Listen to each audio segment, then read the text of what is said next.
Surgery లేకుండా sciatica, spondylitis, frozen shoulder కి కేవలం 45 నిమిషాలలో నొప్పి లేని అత్యాధునిక చికిత్స ప్రాణ పెయిన్ క్లినిక్. రామ్ చరణ్ బుచ్చిబాబు సినిమాను ఇక RC16 అని పిలవడానికి వీల్లేదు.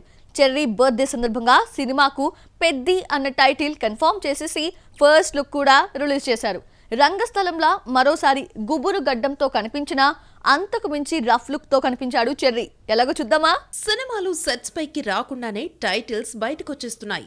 రామ్ చరణ్ బుచ్చిబాబు సినిమాకు పెద్ది అన్న టైటిల్ పెట్టారన్న వార్త చాలా కాలం క్రితమే నెట్ లో చక్కర్లు కొట్టింది. చివరికి గాసిప్ నే నిజం చేస్తూ పెద్ది అన్న టైటిల్ పెట్టారు. కెరియర్ లో మొదటిసారి ఊరమాస్ లుక్ లో కనిపించాడు. ఉప్పెన హిట్ తర్వాత బుచ్చిబాబు ఎన్టీఆర్ కోసం ఓ కథ రాసుకున్నాడు. కథ నచ్చినా డేట్స్ ఇవ్వలేకపోయాడు తారక్.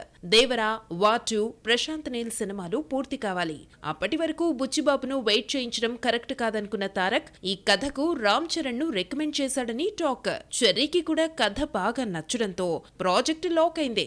ఇప్పటికే 4 చిన్న షెడ్యూల్స్ ని పూర్తి చేసుకుంది. రామ్ చరణ్ బర్త్డే సందర్భంగా 3 అప్డేట్స్ వస్తాయని ఫ్యాన్స్ వెయిట్ చేస్తే టైటిల్ తో సరిపెట్టారు. గ్లిమ్స్ తో పాటు రిలీజ్ డేట్ కూడా ఉంటుందని నిర్మాతల్లో ఒకరైన మైత్రి రవి పేర్కొన్నాడు. ఒక షాట్ కోసం 1000 సార్లు చూస్తారంటూ హైప్ ని క్రియేట్ చేశాడు. అయితే ఉగాది నాడు గ్లిమ్స్ రిలీజ్ చేసే ఛాన్స్ ఉంది.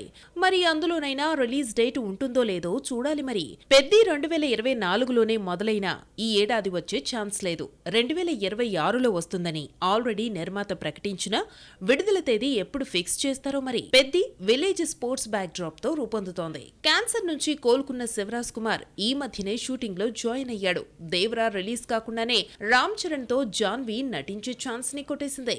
మ్యూజిక్ కోసం రెహమానే కావాలని పట్టుబట్టి మరీ తీసుకున్నాడు బుచ్చిబాబు. చాలా కాలం తర్వాత రెహమాన్ మ్యూజిక్ ఇస్తున్న తెలుగు సినిమా ఇది.